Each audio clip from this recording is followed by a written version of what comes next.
yanına gideceğim.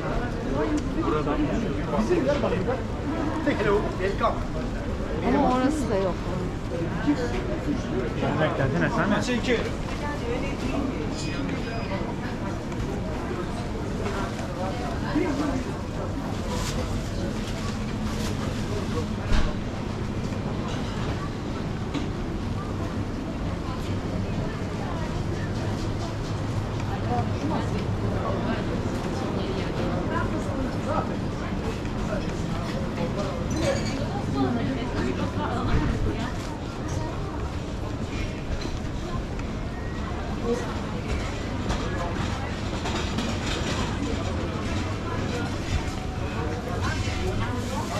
Çok mu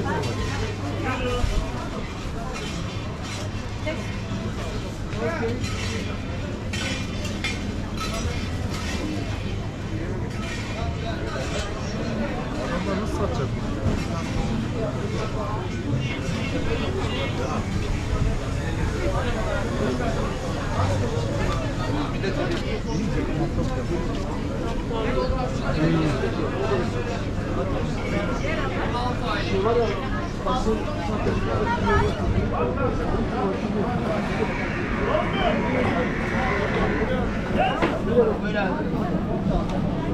Ahora tenés con toda esta la 11 va. Dos putas que aire, dos putas que aire. Dos putas que aire, dos putas que aire. Allah'ın ismi ağzından şey. Babam sen şunu tut gel. Gidebiliyoruz ya. Tut para. Baba 4,5 kilo. Ne gelebilirsin? Bu kafa tarafı bilir.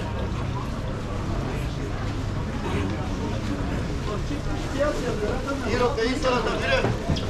160 lira. Öyle adam. 700 lira bu. Tamam. Geçen böyle. Onun 2 kilo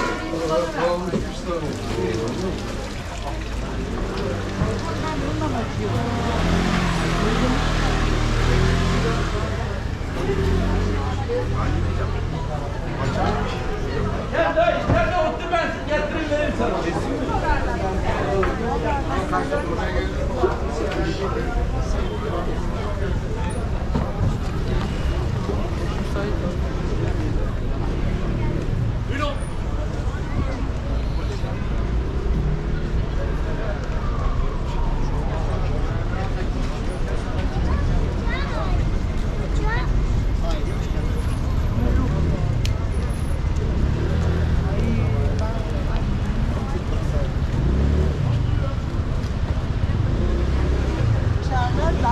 Mesela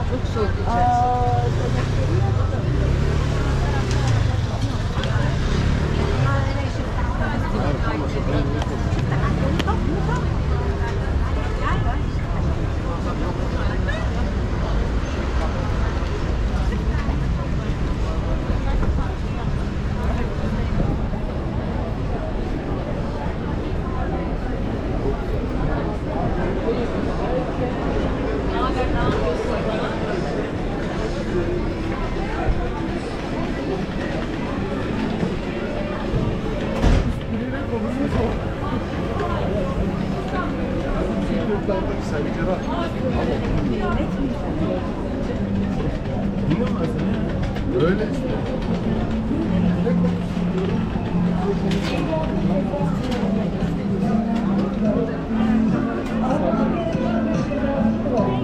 Tedaviyi alabilmesi için son 500 grama kaldı. 500 gram daha alırsa tedavi hakkını kaybedecek yani.